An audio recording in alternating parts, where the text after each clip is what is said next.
মুসলিম সম্প্রদায়কে ভুলে গেছে কংগ্রেস দল। বর্তমানে যারা কংগ্রেস করছে তারা 1993তে সিপিএমকে সরকারে আসতে সাহায্য করেছে আর নিজেরা মন্ত্রীদের মতো সমান সুবিধা ভোগ করেছে। বৃহস্পতিবার কুড়ি বক্সনগর বিধানসভা কেন্দ্রের 39 নং বুথস্থিত কুলুবাড়ি বিদ্যালয় ময়দানে বিজেপির যোগদান সভায় বিজেপিতে যোগ দিয়ে নিজের বক্তব্যে কংগ্রেস দলের বিরুদ্ধে বিষ উগরে দিয়ে কথাগুলি বলেন প্রাক্তন কংগ্রেসের মন্ত্রী তথা কংগ্রেস নেতা বিল্লাল মিয়া।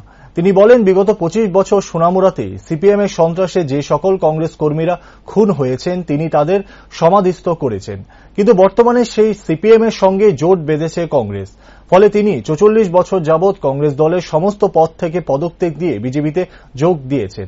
এদিন যোগদান সভায় বিল্লাল মিয়াকে পতাকা হাতে তুলে দিয়ে দলে স্বাগত জানান মুখ্যমন্ত্রী প্রফেসর ড মানিক সাহা এবং বিজেপির প্রদেশ সভাপতি রাজীব ভট্টাচার্য প্রমুখরা।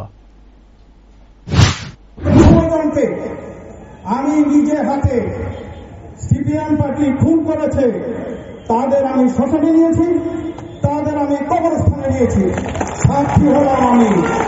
সেই কারণে এই কমিউনিস্ট আন্দোলন করতে গিয়ে, কমিউনিস্টের বিরুদ্ধে আন্দোলন করতে গিয়ে মেহবুব রহমান খুন হয়েছে, ফরিদ চান হয়েছে, মুক্ত হোসেন হয়েছে, পবিত্র ভূমিক হয়েছে, লাল মন্ডল খুন হয়েছে, স্বপন সিং হয়েছে, বৈষ্ণব হরিপদ বৈষ্ণব খুন হয়েছে, পিচন দাস খুন হয়েছে, সেখানে সিদ্দিকুর রহমান খুন হয়েছে, খোকন দেবনাথ খুন হয়েছে, সাধন পাল খুন হয়েছে, আকাশ মিয়া খুন হয়েছে, বিমল সিং খুন হয়েছে, বিশ্বনাথ দেবনা খুন হয়েছে, খালেদ হোসেন খুন হয়েছে।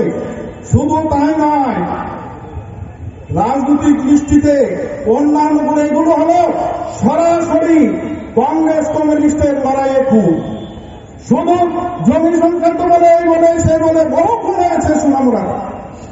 তার সাক্ষী সেই 1979 সাল থেকে আজ দিন পর্যন্ত, গতকালকে পর্যন্ত 44 বৎসরের কংগ্রেসের রাজনীতিতে একজন কংগ্রেস নেতা কর্মী নেই যার পাশে আমি দাঁড়াইনি এবং কংগ্রেস দল দাঁড়ায়নি, কিন্তু ত্রিপুরার কংগ্রেস দাঁড়ায় না।